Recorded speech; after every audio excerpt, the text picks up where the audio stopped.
Bueno, buenos días a todos. Muchas gracias, señor rector, por esta invitación. Realmente es un gusto siempre estar en la Universidad de La Plata. Además, uno se siente en una universidad, ¿no? O sea, yo cada tanto me voy ahí a caminar por el bosque y descubro que hay una nueva universidad, una nueva facultad, un nuevo instituto, o sea, una universidad que crece, y que tiene la fuerza que ha tenido desde el momento de su creación, ¿no? O sea, la fuerza, la personalidad. Y esto no lo digo como un elogio por la circunstancia, sino que lo digo justamente para comparar con una situación general que ocurre en el país y que es que en realidad ha estallado la educación superior, ha estallado. Son muy pocas las universidades que se sostienen como tales y que pueden crecer desde su modelo fundante, pueden seguir creciendo, modernizándose, etc.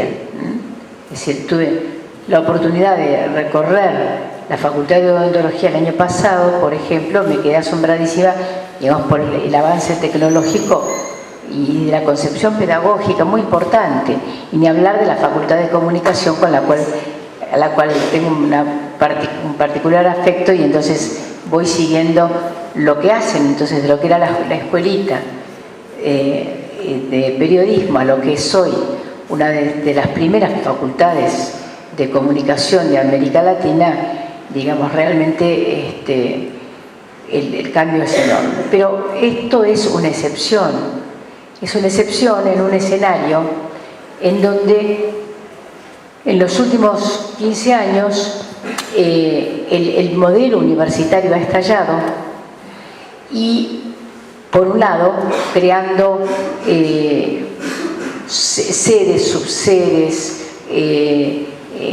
todo tipo de instituciones, es decir, creando colegios universitarios habilitados por la ley anterior, y además, por otro lado, creciendo, mejorando los institutos de formación docente. Ustedes saben que los institutos de formación técnica y docente, los institutos superiores, que tuvieron durante mucho tiempo 3 años, una currícula de 3 años, pero ya hace 11, 12, que tienen 4 años, ¿sí?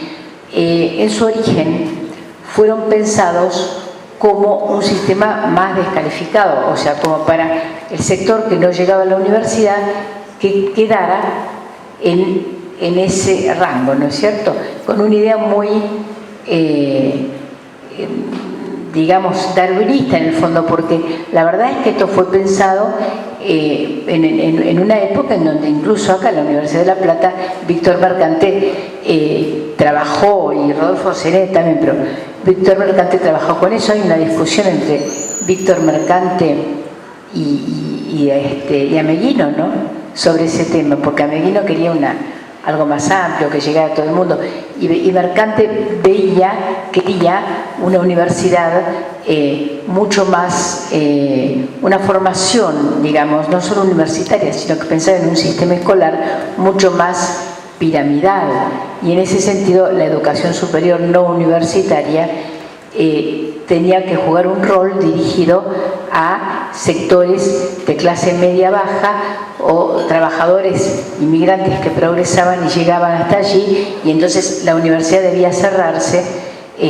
Bueno, de alguna manera, cuando uno lee y vuelve a leer 1000 veces el maravilloso Manifiesto Liminar, se encuentra que esa no era la idea de los reformistas del 18, ¿no?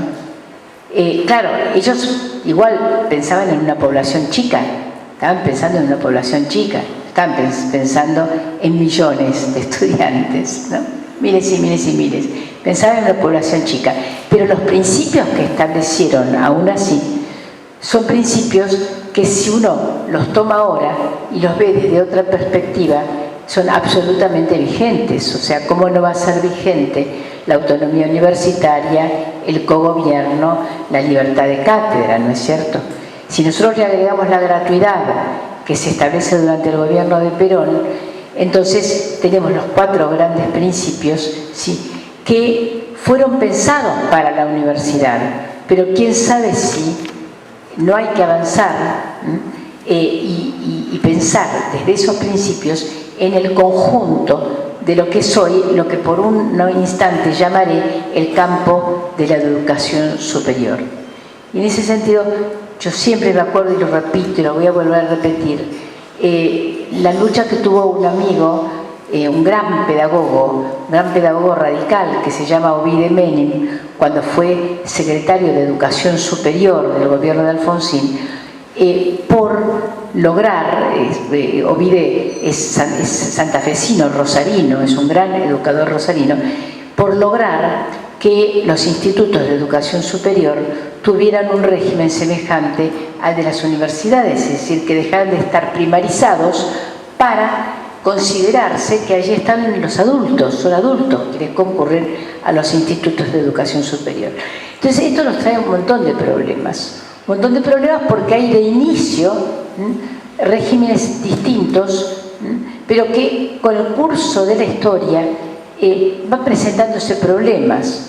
Entonces, bueno, tenemos experiencias como la Universidad Pedagógica de la Provincia de Buenos Aires, que está titularizando, o sea, proporciona una modalidad por la cual quienes tienen un título de profesor pueden adquirir un título de licenciado, ¿no? Pero estos son todos parches que vamos poniendo, porque si nosotros, digamos, a esto le agregamos que no solamente están institutos tecnológicos, institutos docentes, universidades con subsedes, ¿sí?, universidades que son gratuitas, pero que en las subsedes no son gratuitas, son aranceladas en las subsedes. Si nos encontramos con que de no sé cuántas universidades había, 5, cuando el movimiento reformista había 5 universidades en el país, ¿no es cierto? Bueno, si nos encontramos con que, además de la cantidad de universidades públicas y privadas que hay en este momento, nosotros, si me permite, me voy a tomar un minuto más porque esto creo que debe conocerse. Tenemos proyectos para la creación de la Universidad Nacional de Camino Real, el Departamento de Colón, provincia de Córdoba, la Universidad de Vicente López, la Universidad Nacional de Ezeiza, la Universidad de San Vicente, provincia de Misiones, la Universidad de Villa Dolores, provincia de Córdoba, la Universidad Agraria Nacional, con sedes en muchos lugares del país, la Universidad Nacional Calchaquí de la provincia de Catamarca, la Universidad de Iguazú, Puerto Iguazú, provincia de Misiones, Universidad de Almirante Brown, provincia de Buenos Aires, Universidad Nacional de Noroeste Cordobés, Universidad Nacional de Desarrollo Tecnológico Almirante Brown, Instituto Universitario Nacional de Tilcara, provincia de Jujuy. Bueno, luego hay una serie de programas que no se entiende muy bien si son independientes de las universidades, de qué dependen, de qué institución dependerían. Bueno, sumémosles las ya creadas. Entonces, en realidad, y sumémosles además los centros creados por el Ministerio de Educación, ¿sí?, que son centros de formación técnica e investigación, no está muy claro, ¿sí?, pero que han sido creados hace 1 o 2 años y que están en diversos lugares del país. Sumémosles los órganos creados por la ley anterior, como los consejos regionales. Entonces, esto nos crea un panorama muy complejo que no se resuelve con que discutamos si es más o menos autónoma la universidad. Las universidades tienen autonomía por la Constitución Nacional. Eso yo creo que no lo va a discutir nadie, no tenemos por qué discutirlo. O sea, porque, digamos, la autonomía, se dijo en el 18, la autonomía es la garantía de que la universidad, y yo creo que otras instituciones de educación superior tienen que ser espacios en los cuales se pueda crear, discutir, producir, aprender con total libertad, en tiempos, en espacios, con límites distintos a los de los gobiernos de turno. Esto es la esencia de lo que plantearon los reformistas del 18. Y plantearon la modernización, ¿sí? Plantearon la modernización. Ustedes relean el manifiesto liminar y están diciendo, ¿sí? Queremos una universidad moderna, la querían en el 18.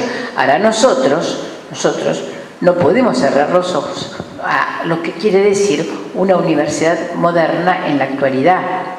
Y en ese sentido es que si en 1918 todavía no se había universalizado la educación primaria, recién a mediados de siglo se iba a alcanzar la universalización de la educación primaria, ahora estamos avanzando hacia la universalización de la secundaria, porque quiero decirles que el 43% de quienes cursan la secundaria la terminen en tiempo y forma establecidos, tiempo y formas muy discutibles desde el punto de vista pedagógico, ¿no? Y que más del 60, cerca del 70, terminan en algún momento la secundaria con materias que deben, etc. Es decir, que si consideráramos no los que rindieron todas las materias, sino aquellos que deben 1 o 2, los que terminaron de cursar la secundaria, estaríamos llegando a cerca del 60%.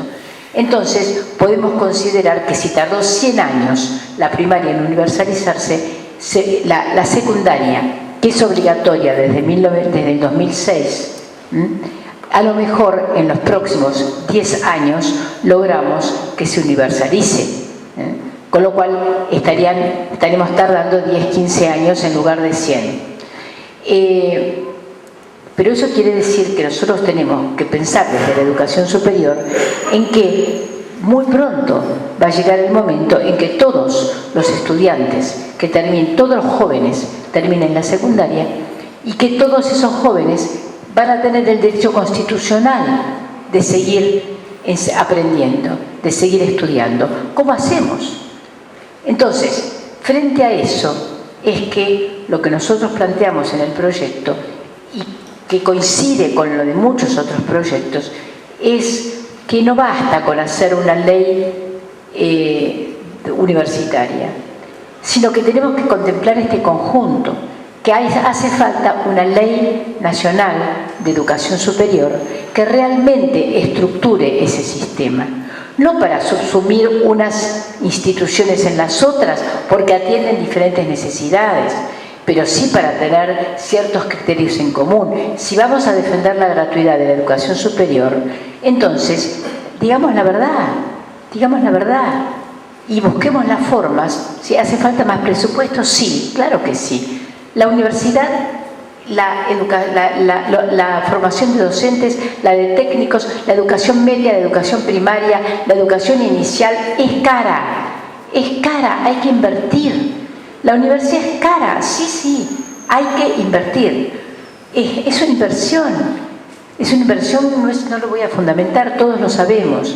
Entonces, ese no es el tema. En todo caso, puede haber momentos en el desarrollo de una sociedad donde los recursos siempre, como siempre, sean escasos. Pueden ser más escasos o menos escasos, pero en todo caso habrá que encontrar la forma, pero hay que invertir más. Entonces, esa es una cuestión. La otra cuestión es que hay que planificar. O sea, la planificación no está en contra de la democracia. Este es un error muy profundo, al contrario. O sea, en una sociedad injusta, como es la sociedad capitalista, la planificación mejora. La planificación en manos de sectores democráticos, en manos de gobiernos nacionales populares democráticos, en manos de órganos representativos de la comunidad, ¿sí? Mejora la distribución de la cultura en este caso. Por lo tanto, nosotros creemos que así como el CIN, el Consejo Interuniversitario Nacional, ha sacado varios documentos sumamente interesantes en los cuales establece ya algunos principios de planificación, porque acuerda, en la medida en que acuerda, ¿sí? En la medida en que acuerda algunas políticas, establece principios de planificación. Ya no es que las universidades ninguna se encuentren entre sí defendiendo la autonomía, como si la autonomía, como decía alguien, es un chiste, pero no es chiste, alguien lo defendía realmente, que consideraba que la autonomía está por encima de las leyes, ¿no? Me decían la vez pasada que la autonomía universitaria está por encima de las leyes porque la Constitución habría establecido la independencia de las universidades respecto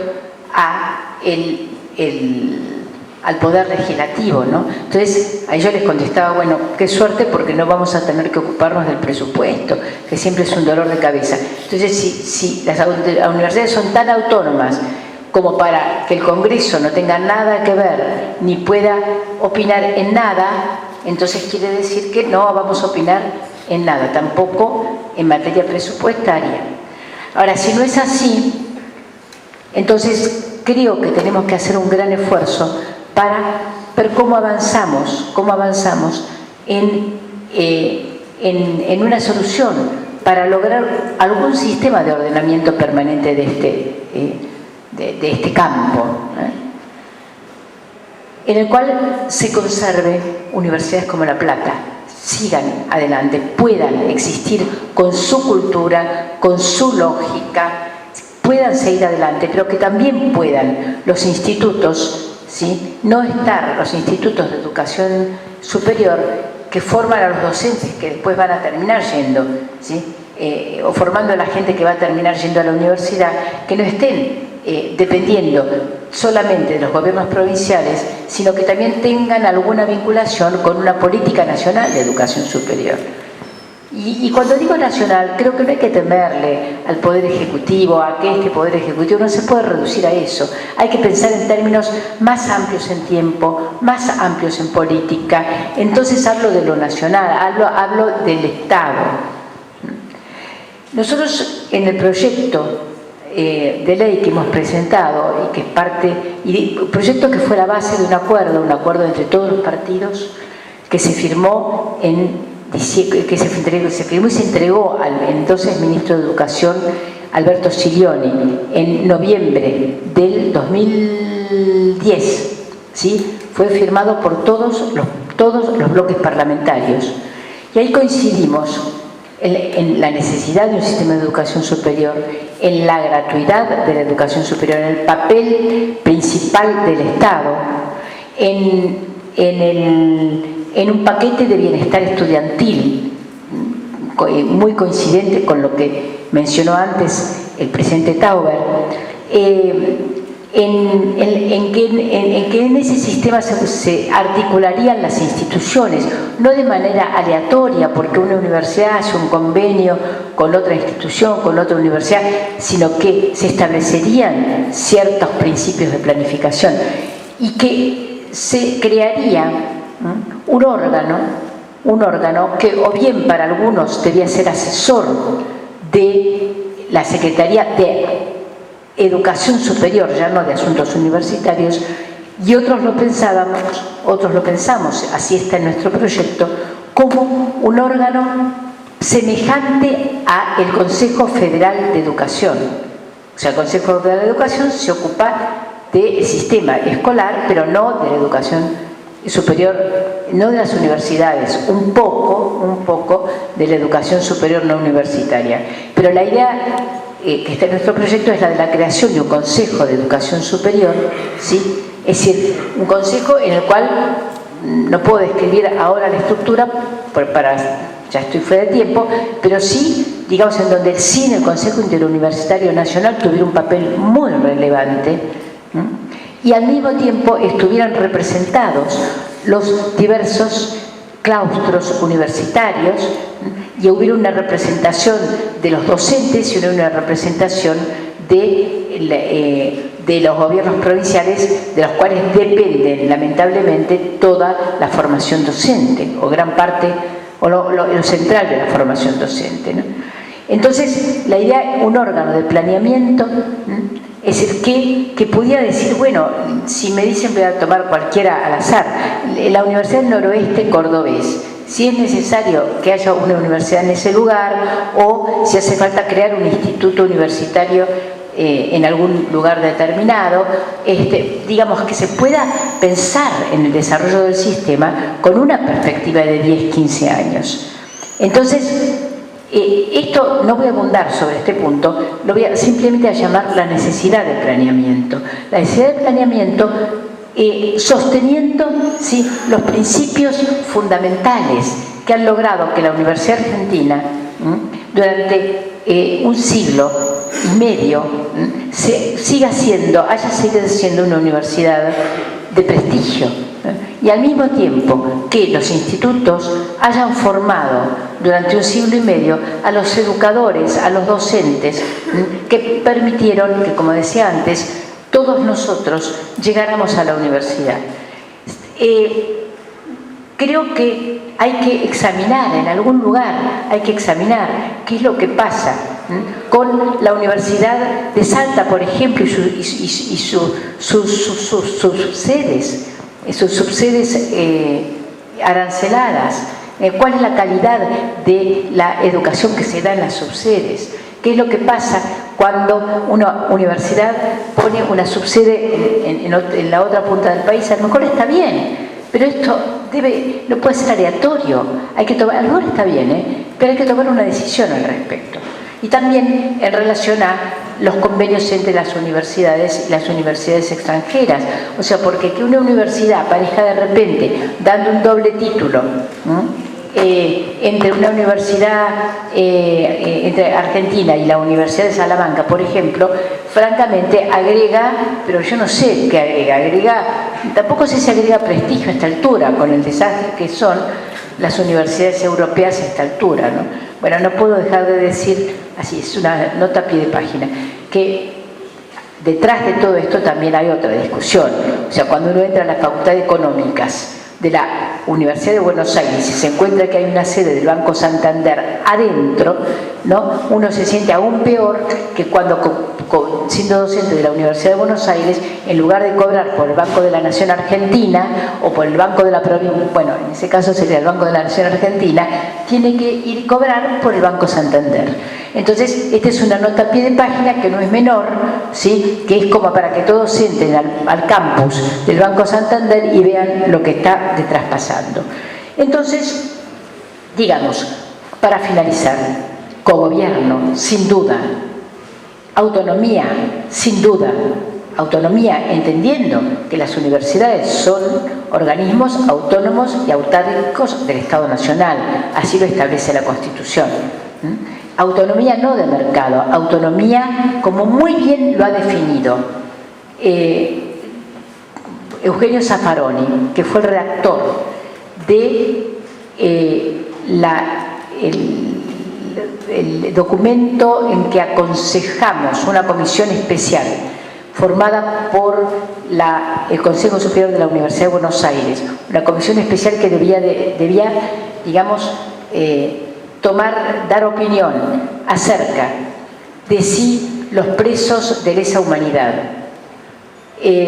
debían o no ser admitidos por la UBA como alumnos, los señores Suárez Mason, Donda y otros cuantos más, que pidieron ingresar como alumnos, y la comisión, que estuvo formada por 6-7 personas, la decana de la Facultad de Derecho de la UBA, el juez Zaffaroni, el titular de Derecho Constitucional de la UBA, un representante de los organismos de derechos humanos y yo misma, concluimos en que, si bien la Constitución Nacional es absolutamente liberal y está bien respecto a que todos los habitantes del país tienen derecho a aprender, que la propia modificatoria, que es de nuestra autoría, de la Ley de Aplicación de la Pena, que establece que todos los internos tienen